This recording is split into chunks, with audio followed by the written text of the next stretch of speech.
নামাজ নামাজ নামাজ নামাজ সাহাবীদের নামাজের তাগিদা দিয়েছেন। মরণের সময় আল্লাহ নবী যখন মওতের অসুখ বিমার হলো, মাঝে মওত যখন হবে, আল্লাহ নবী সেই দিনেতেও নামাজ নামাজ নামাজ।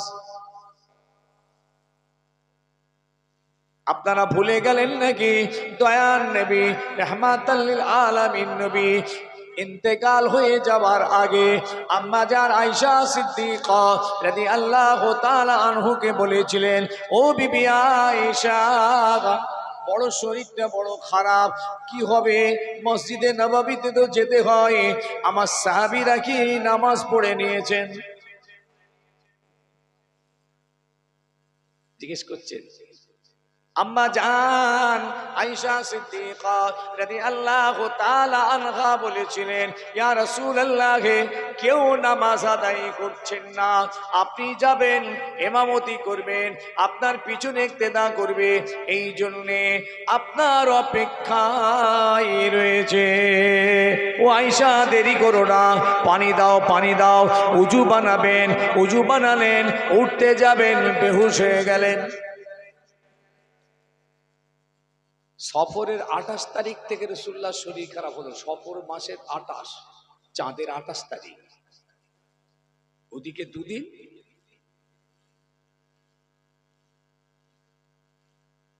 আর রবিউল আউয়ালের 10 দিন, 11 দিন, 11 আর 2 এই 13-14 দিন রাসূলুল্লাহ অসুস্থ।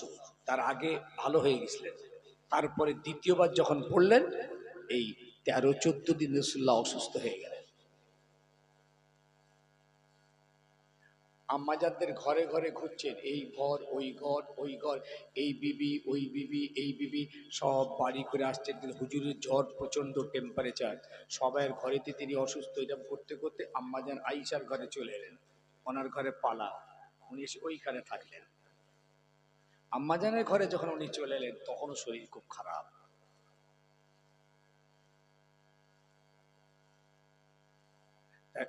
8 আর 2 11 দিন, তাহলে 11 দিন আম্মাজানের ঘরে চলে এসছেন, আর বেশি দিন ছিলেন না।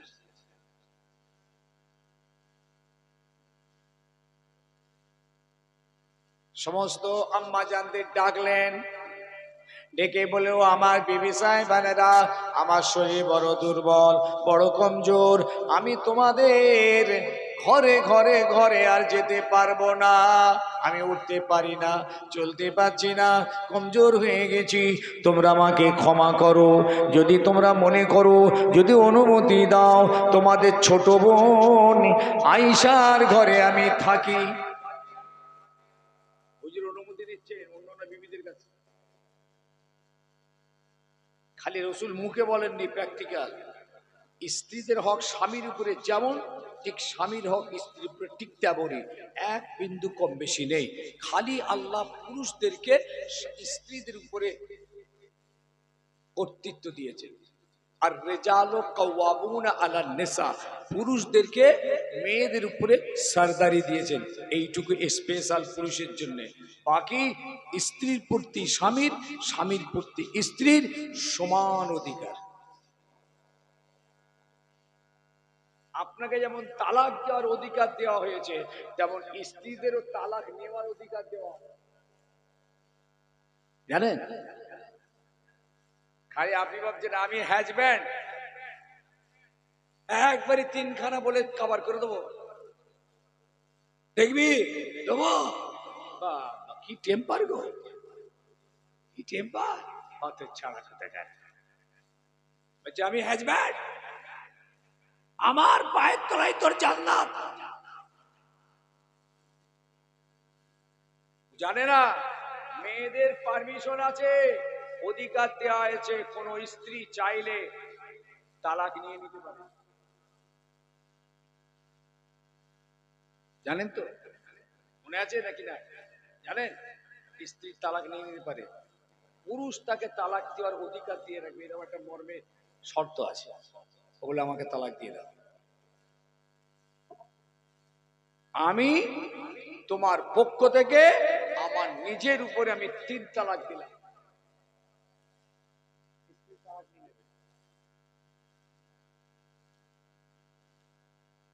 সমান অধিকার। আল্লাহর হাবিব আম্মাজানদেরকে ডেকে আম্মাজান আয়েশার ঘরে রয়ে গেলেন। এই ঘরেতে যেহেতু আম্মাজানের বয়সটা কম, সেবা শুশ্রূষা যত্নটা ঠিক হবে, তাই আম্মাজানের ঘরে আমার রাসূল তাশরীফ রাখলেন। পানি 3 বার নিলেন, বেহুশ হয়ে গেলেন। চতুর্থবারে আর যেতে পারলেন না। আম্মাজানকে বললেন, তোমার আব্বাকে বলো আমার জায়গায় দাঁড়িয়ে আজকে নামাজের ইমামতি করতে। আবু বকর সিদ্দিক রাদিয়াল্লাহু আনহু ইমামতি করলেন 21 ওয়াক্ত। কতদিন? 21 ওয়াক্তের নামাজ। আল্লাহ নবী একদিন একটু সুস্থ হলেন, শরীরটা একটু ভালো, জ্বরটা একটু কম। হযরতে আলী, হযরতে আব্বাস, এই 2 সাহাবীর কাঁধের উপরে ভর দিয়ে আল্লাহ নবী মিম্বারে গিয়ে বসলেন। মদিনার মসজিদে নববীর এই মিম্বারে আমার নবী গিয়ে বসলেন। আমার নবীর জীবনের শেষ ওয়াজ। আর নবী ওয়াজ করবেন না, সাহাবীদের জীবনের শেষ কিছু নসিহত করলেন। ওই দিনে আমার রাসূল আবু বকরের ফজিলতের কথা বললেন, আনসারীদের গুরুত্বের কথা বললেন, মুহাজিরিনদের সম্মানের কথা, ইজ্জতের কথা বললেন।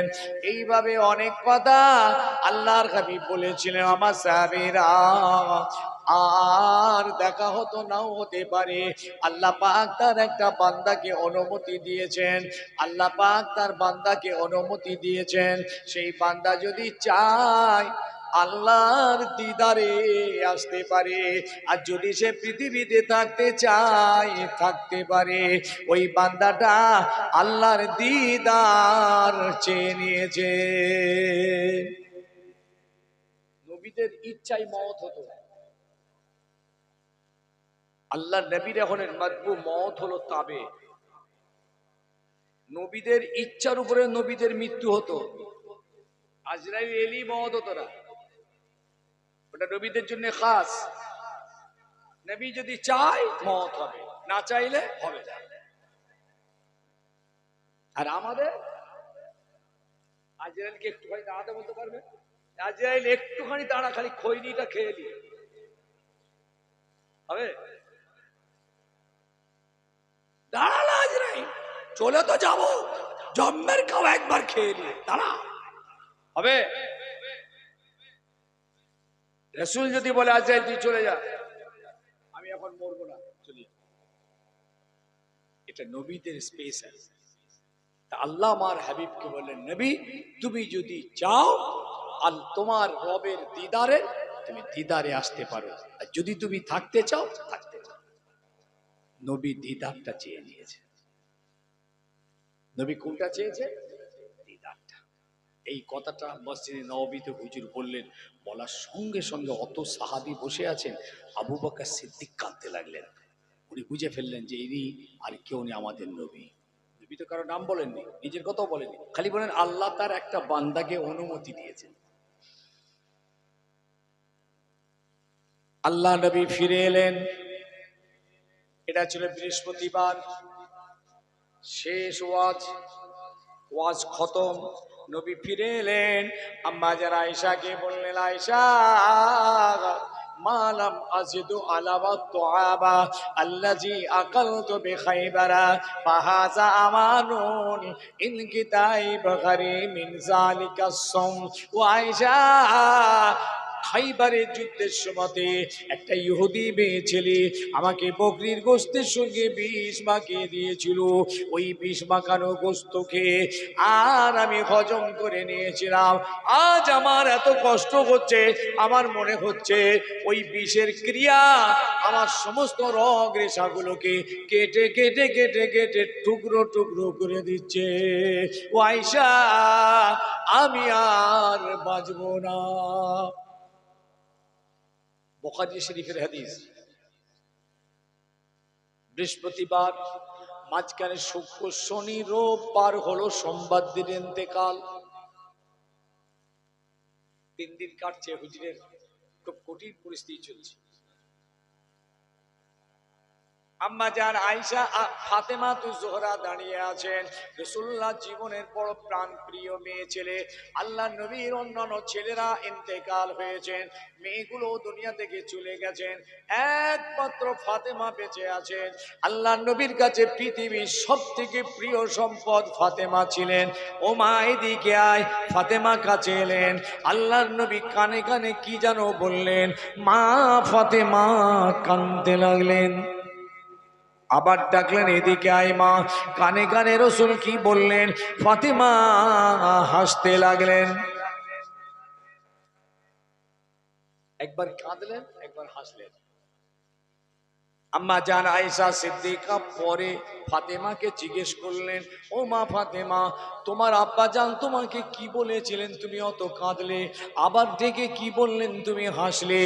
মা বলেছিলেন, আম্মা জান, আমার আব্বা জান আমাকে ডেকে প্রথমে বললেন, ফাতেমা রে, আমি দুনিয়া থেকে চলে যাব, আল্লাহর দিদারে চলে যাচ্ছি, তোর আব্বা দুনিয়াতে বাঁচবে না। এ কথা বলার সঙ্গে সঙ্গে আমি কাঁদছিলাম, আমার আব্বা দুনিয়া থেকে চলে যাবে। পরক্ষণে ডেকে আমাকে বললেন, ও ফাতেমা কাঁদিস না মা, সবর কর, সবর কর, তুই প্রথম আমার সঙ্গী হয়ে যাবি, আমার ইন্তেকালের পরে তুমি প্রথম সঙ্গী। আল্লাহ নবীর ইন্তেকালের কদিন পর ফাতেমা ইন্তেকাল করলেন? 6 মাসের ভিতরে। 6 মাস। দিন যায় রাত আসে, রাত যায় দিন আসে, বৃহস্পতি শুক্র শনি রোব, সোমবার। সোমবার দিন সকালবেলা আল্লাহ নবীর শরীরটা একটু ভালো, একটু হালু চালু, বেশ একটু দেখে সাহাবীরা সব দেখতে এলেন। বাড়ির ভিতরে যেতে পারলেন না, খবর নিলেন। আম্মা জানরা খবর দিলেন, নবী অনেকটাই ভালো, হাসসাস পাশ্বাস চেহারা, কথাবার্তা। এরপরে আবু বকর সিদ্দিক গেলেন, মেয়ের ঘরের ভিতরে গেলেন। হুজুর ভিতরে যাচ্ছেন, কে কে ভিতরে যাচ্ছে? নবীর ঘরের ভিতরে কে যাচ্ছে? আবু বকর সিদ্দিক। ওটা মেয়ের ঘর, অন্যান্য সাহাবীরা যেতে পারেননি, পর্দা, কোন সাহাবী ভেতরে ঢুকতে পারেননি, আবু বকর যাচ্ছে। আম্মা জান আয়েশা সিদ্দিকা রাদিয়াল্লাহু তাআলা আনহার ঘরে আবু বকর সিদ্দিক গেলেন। মা আয়েশা, রাসূলের অবস্থা কেমন, শরীরটা কেমন? মা বললেন, আব্বা শরীরটা একটু নবীর ভালো। আল্লাহর নবীর কাছে চলে গেলেন, হুজুরের শরীর দেখলেন, বেশ একটু ভালো মনে হলো, একটু হাসি খুশি মেজাজ, যেন রাসূল অনেকটা সুস্থ, জ্বরের প্রকোপটা কম। এবার বললেন, ইয়া রাসূলুল্লাহ, আপনি আমাকে কি একটু অনুমতি দেবেন? আমি সেই মাকামে সিনহে যাব, যেখানে আমার স্ত্রী অসুস্থ আছেন, আমি একটু দেখতে যেতে চাই। হুজুর আপনি কি আমাকে অনুমতি দেবেন? আল্লাহ নবী বললেন, যাও আবু বকর, যাও তোমার স্ত্রীর খোঁজ খবরটা নিয়ে এসো। আবু বকর রাসূলুল্লাহর অনুমতি নিয়ে মাকামে সিনহে চলে গেলেন। হুজুর একটু সুস্থ আছে, মনটা খুশি, চলে গেছে।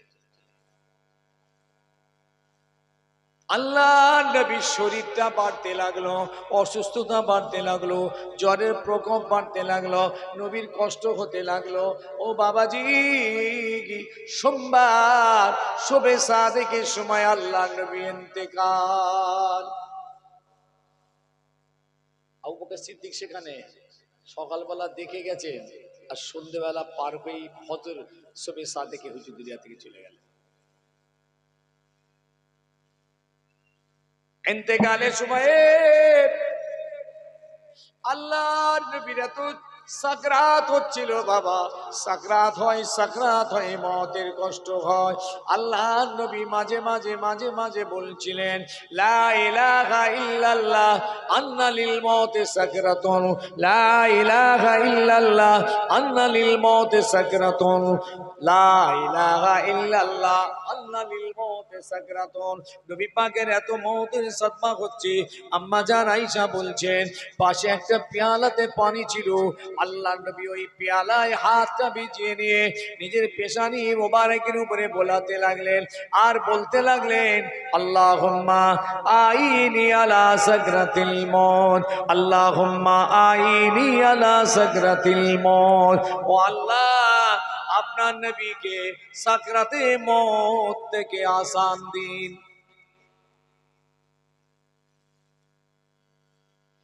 তিনবার বলেছে।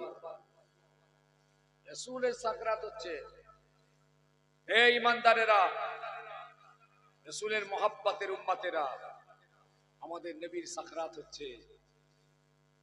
আমাদের নবী শেষ নবী, আখেরি নবী, रहमतुल आलमीन नबी, शफीउल मुज़नबीन नबी, दो জাহানের নবী, খাতিবুল আম্বিয়া, সমস্ত নবী আসার রাস্তা খতম করেছেন আমাদের নবী। আমাদের নবী কিয়ামতের মাঠে প্রথম উঠবেন। আমাদের নবী প্রথম সুপারিশই করবেন। আউয়ালু শাফিঈন ওয়া আউয়ালুল মুশাফফা। আমাদের নবীর সুপারিশটাই আল্লাহর দরবারে প্রথম কবুল হবে। আমার নবীর উম্মতদের কিয়ামতের মাঠে প্রথম তোলা হবে।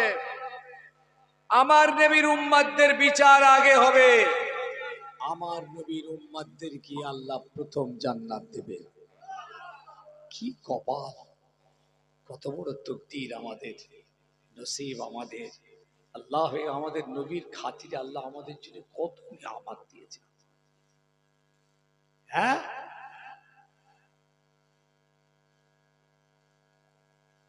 খালি নবীর মহব্বত, মহব্বতের বহিঃপ্রকাশ এই বলে রাখলো। অন্তরে হলে হবে না, ঠোঁটে হলে হবে না, এই দুটো নয়, তিন নম্বরটা চাই।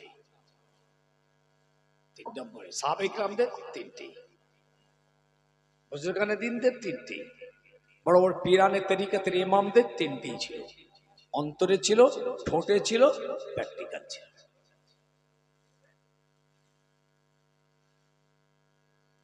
কথা কি বুঝাতে পারছি?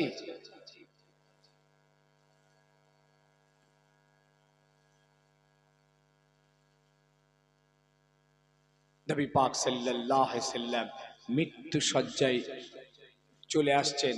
ওই সোমবার দিন সন্ধ্যার দিকে এসে আমার নবী সম্ভবত ফজরের নামাজ, শবে সাদেকের যে সময় ইন্তেকাল হবে তার আগে, ওই ফজরের ওয়াক্তে কিংবা তার আগে জোহরের ওয়াক্তে বিভিন্ন মত এসে গেছে যে হুজুর একবার নিজে হাতে পর্দাটা সরিয়ে না মসজিদে নববীটা দেখছেন। এই সোমবার দিন হামাগুড়ি দিয়ে পর্দার কাছে গেছেন। আম্মাজানের ঘরে একটা পর্দা ছিল, ওই পর্দাটা সরালি মসজিদে নববী। কথা বুঝতে পেরেছেন? এই পর্দা সরিয়ে নবী মসজিদে চলে গেলেন, ওদিক থেকে পর্দা সরিয়ে ঘরে ঢুকে পড়লেন।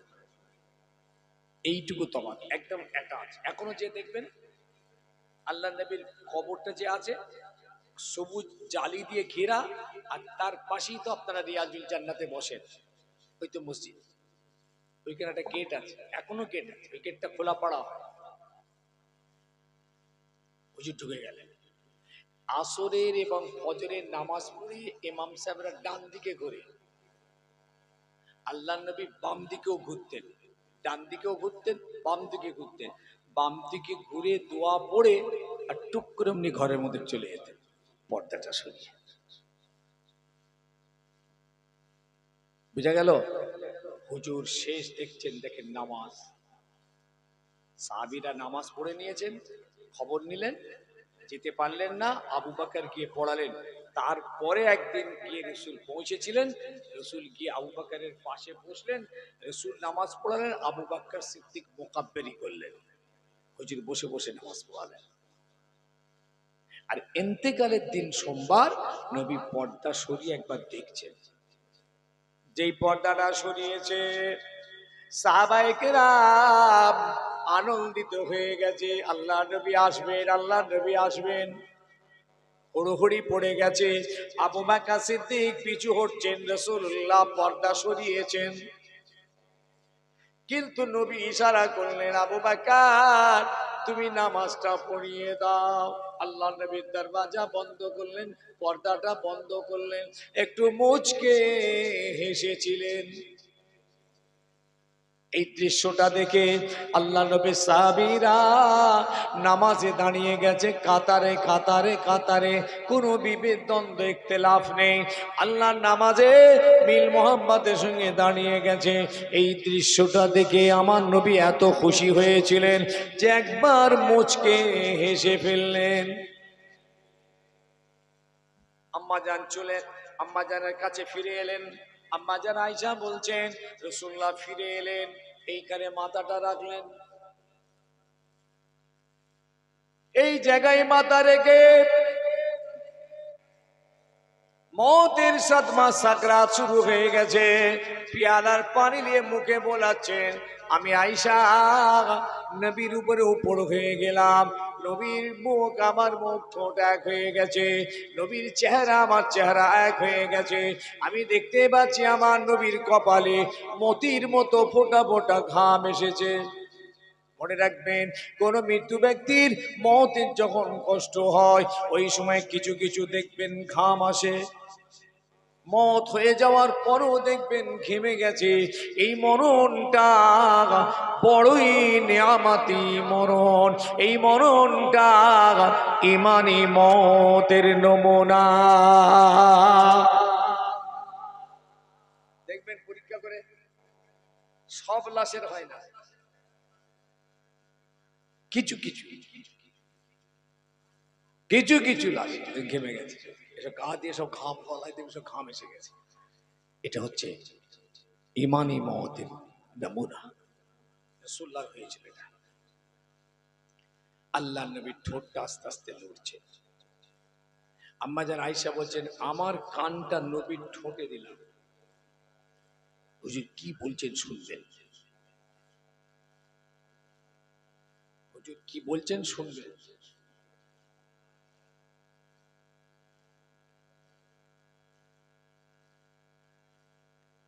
হুজুর শুনতে পেয়েছেন আম্মাজান, হুজুর কি বলছেন জানেন? অবির রফিকিল আলা, অবির রফিকিল আলা, অবির রফিকিল আলা, সব থেকে বড় দোস্তের সঙ্গে মোলাকাত, সব থেকে বড় দোস্তের সঙ্গে দেখা, বড় দোস্তের সঙ্গে মোলাকাত। তিনবার আল্লাহর নবীর মুবারক জবান দিয়ে বার হয়ে গেল। এরপরই আল্লাহর নবী ইন্তেকাল হয়ে গেলেন। আবু বকর মাকামে সিনহে আছেন, মওতের সময় ছিলেন না, খবর পেলেন না। হুজুর ওখানে আছে। মদিনার মসজিদে কিয়ামত শুরু হয়ে গেছে। হযরত আলী কাররামাল্লাহু ওয়াজহু বেহুশ, বোবা হয়ে গেছেন, কথা নেই, কাঁদছেন। ওমর তলোয়ার নিয়ে, এক সাহাবী ইন্তেকাল হয়ে গেলেন, কিছু সাহাবী বেহুশ হয়ে গেছেন। আল্লাহ নবী সাহাবীদের ভিতর থেকে হযরত আবু বকরকে খবর দিতে দৌড়ালেন, ছুটে ছুটে গিয়ে আবু বকর সিদ্দিককে গিয়ে বললেন, ভাই আবু বকর তাড়াতাড়ি মদিনায় চলুন, মদিনায় ফিরে আসুন, আল্লাহর নবী আর হায়াতে নাই, আল্লাহর নবী ইন্তেকাল হয়ে গেছেন।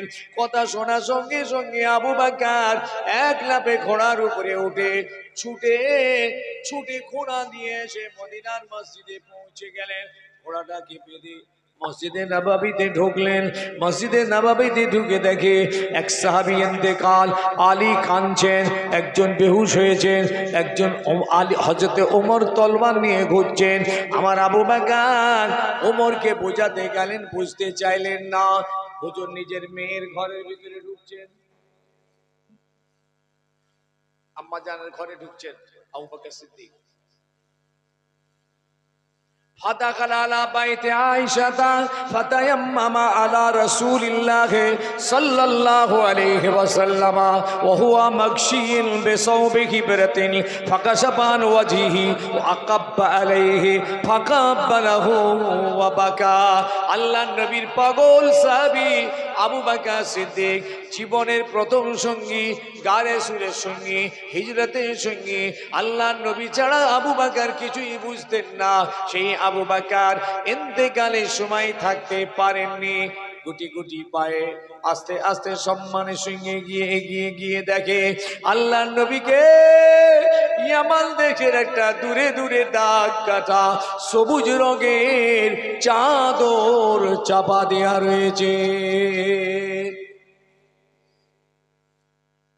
জীবনের সব শেষ, তাদের একটাই সম্বল নবী, জীবনের একটাই ভালোবাসা নবী। নবীর জন্য সব তারা ছেড়ে দিয়েছে। বাবারা, মাহারা, ঘর হারা, ছেলে হারা, বিবি হারা, ভিটে হারা, সর্বহারা হয়ে তারা তানাদের রসুলকে পেয়েছে।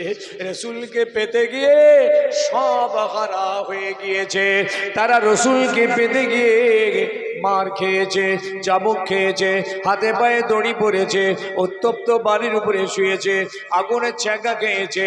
এত অত্যাচার সহ্য করে তারা রসুলকে পেয়েছে। রসুলকে পেতে গিয়ে এই অত্যাচার তারা সহ্য করেছে।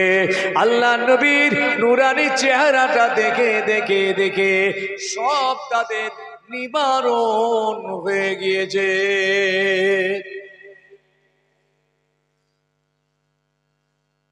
এই মহাব্বতের সঙ্গে আমাদের মহাব্বতকে একবার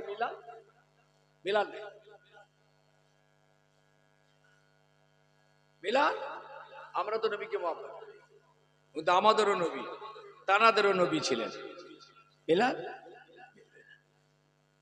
সারা পৃথিবীর বর্তমানে যত ইমানদার উম্মাত উম্মাতিরা রয়েছেন সকলের মোহাব্বতকে যদি একটা পাল্লাই রাখা হয়, আর আমার আবু বকরের একটা দিনের, একটা সময়ের, একটা মুহূর্তের মোহাব্বতকে যদি একটা পাল্লাই রাখা হয়, আবু বকরের মোহাব্বতের ওজনের পাল্লাটা ভারী হয়ে যাবে। বলেছিলেন আবু বকর, আমি সবাই ঋণ শোধ করেছি, তোমার ঋণ শোধ করতে পারিনি। আল্লাহ যদি আমার হয়ে তোমার ঋণটা শোধ করে দেয় তো হবে। কত বড় কথা বলতো, হ্যাঁ? আমি আবু বকরের ঋণ শোধ করতে পারলাম না, আল্লাহ যদি আমার হয়ে ঋণটা শোধ করিয়ে দেয় শোধ হবে। বাবাজি, या रसूल अल्लाह, नबी का दामन नहीं छोड़ूंगा, नबी का दामन नहीं छोड़ूंगा। এদিকে মুখ দিয়ে ভর ভর করে মদের গন্ধ বেরোচ্ছে, নবী का दामन नहीं छोड़ूंगा, নারায়ে রিসালা, ইয়া নবী ইয়া নবী ইয়া নবী। নবী তোমায় ভুলছি না, ভুলবো না, মুখ দিয়ে কাঁচা বিড়ির গন্ধ বেরোচ্ছে। বেকুব কোথাকার, ভণ্ডামু ছাড়ো। মোহাব্বত কম হোক খাঁটি হোক, যতটুকু হয় হোক খাঁটি হোক। সত্যি যদি রসুলের সঙ্গে আমরা প্রেম আমাদের হতো, যদি মোহাব্বত হতো, এই হাত নাফরমানি করতে পারতো না, চোখ নাফরমানি পারতো না, পা নাফরমানি করতে পারতো না, শরীর নাফরমানি করতে পারতো না, মুখ আল্লাহর নাফরমানি করতে পারতো না। যদি সত্যিই রাসূলুল্লাহর মহব্বত আমাদের হাসিল হতো, হয়নি। নিজেকে ভাবাবেন, একটু গভীরে আসবেন, শুয়ে শুয়ে ভাববেন। দেখুন তো আপনি নবীকে কি মহব্বতটা করেছেন।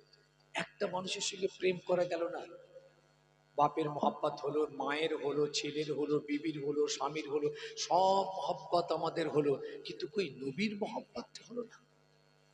একটা প্রেম করুন, একটা পৃথিবীর একটা মানুষের সঙ্গে প্রেম করুন, করুন।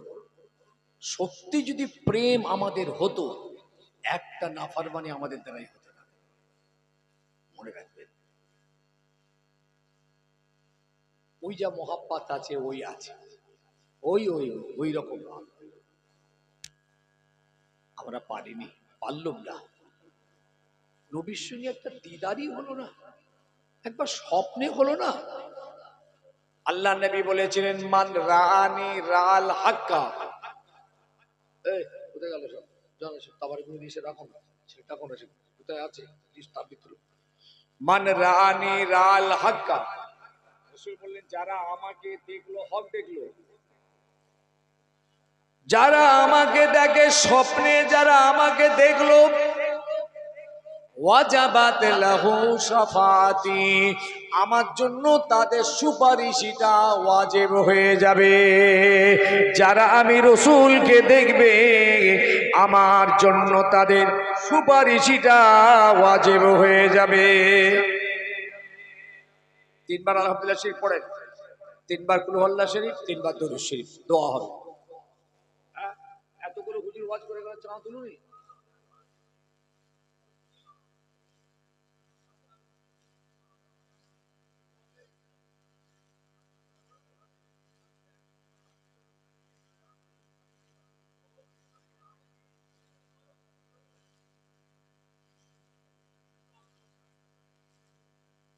কি বলছে? হ্যাঁ পার্বণী বাবা, মুরব্বীরাই তো আমাকে প্রথম রাতে চেয়েছিল, আবার মুরব্বীরা শেষ রাতে চেয়েছে, কি ব্যাপারটা কি? না না না, আপনাদের কথা কি আমাকে বলেছে যে মুরব্বীরা আপনাকে প্রথম রাতে চাইছে? আমি তো ঠিকই ছিলাম শেষ দোয়ায়, হঠাৎ আমাকে নেপিয়ে নিয়ে এলো, প্রথম রাতে নিয়ে এলো। এই প্রথম রাতে যেই নাই আমার জলসার সঙ্গে উল্টো পাল্টা হয়ে গেল, প্রচুর লোড চেপে গেছে ঘাড়ে, আমি তো ঠিকই ছিলাম। এইবার যে বলছে না আপনাকে শেষ রাতে যেতে হবে, শেষ রাতটা কোথায় এলো? রাত দুটোই চলে এলো। এত সহ্য করা যায়? আজকের দিনটা প্রচন্ড চাপ, এত জলসা করা যাবে ভাই? কর্মস্থানে চাষ করা যাবে কি, বা ফলের গাছ লাগানো যাবে কি? কর্মস্থানে কি চাষ করবে? ট্রাক্টর দেবে নাকি? লোকে বই কবর থেকে ওঠ, কবরে আস্তাগফিরুল্লাহ, গুনাহ হবে।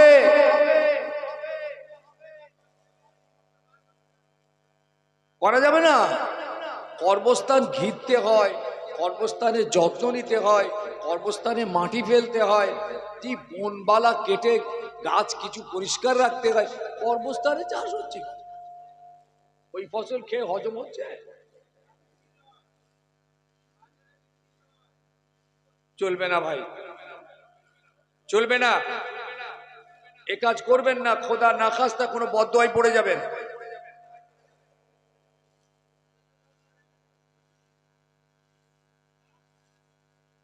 ভাই সাহেব একবার সকালে দাঁড়ান, সালাম পড়বো। ইয়া নবী,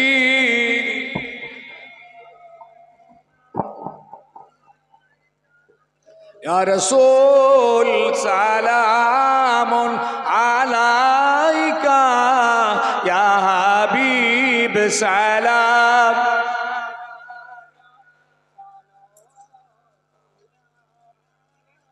तो ही है रहबर हमारा, सबको गए तेरा सहारा, रहम कर सब पर खुदारा, या नबी सलाम।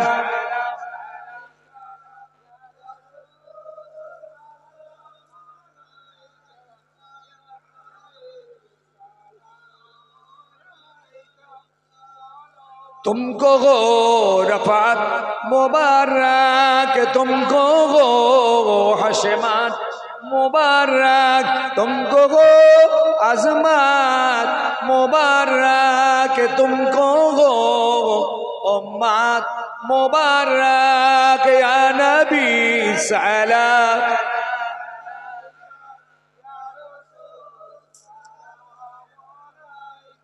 या हबीब सलाम अलैका, सलावातुल्लाह। বসেন বসেন, এই ছেলেরা যারা দাঁড়িয়ে আছে ভিতরে এসো, অনেক চেয়ার খালি আছে, এদিকে এসো, দরজার গেটে দাঁড়াবার দরকার নেই, ভিতরের দিকে চলে এসো।